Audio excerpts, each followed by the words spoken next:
Pokok-pokok pikiran pembukaan UUD NRI tahun 1945. Pada saat terjadinya amandemen, bagian pembukaan UUD NRI 1945 tidak menjadi bagian yang dilakukan perubahan.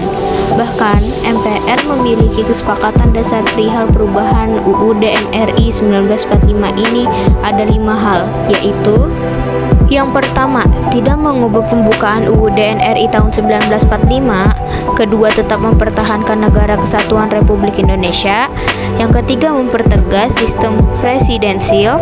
Yang keempat, penjelasan UUD NRI tahun 1945 yang bersifat normatif akan dimasukkan ke dalam pasal-pasal.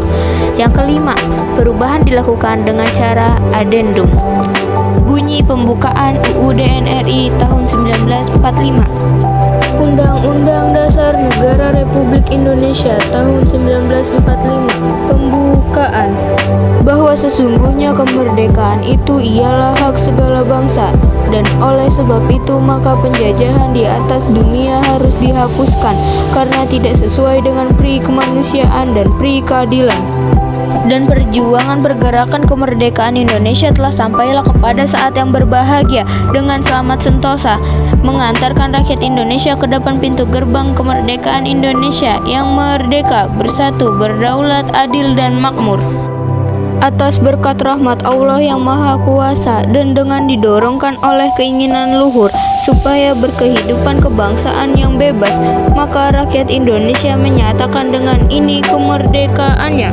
Kemudian daripada itu untuk membentuk suatu pemerintahan negara Indonesia yang melindungi segenap bangsa Indonesia dan seluruh tumpah darah Indonesia, dan untuk memajukan kesejahteraan umum, mencerdaskan kehidupan bangsa, dan ikut melaksanakan ketertiban dunia yang berdasarkan kemerdekaan, perdamaian abadi, dan keadilan sosial.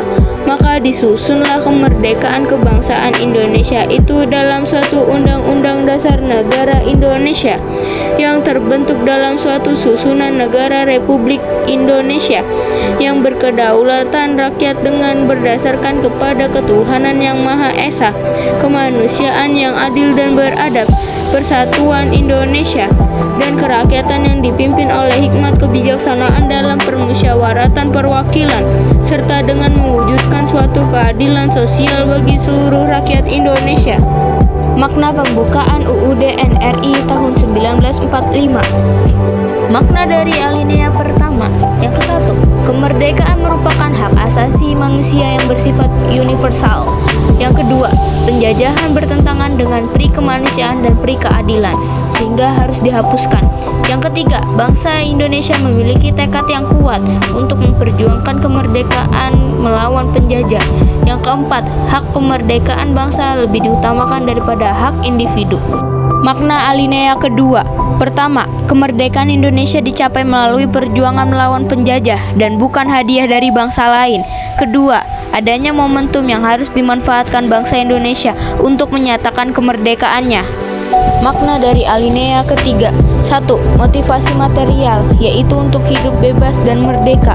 Kedua, mengandung motivasi spiritual, yaitu kesadaran dan pengakuan bahwa kemerdekaan Indonesia bukan hanya hasil perjuangan rakyat semata, namun juga karena rahmat Tuhan. Makna alinea keempat, menjelaskan tentang fungsi sekaligus tujuan negara Indonesia setelah merdeka, yaitu melindungi segenap bangsa Indonesia dan seluruh tumpah darah Indonesia, memajukan kesejahteraan umum. Sekian, terima kasih.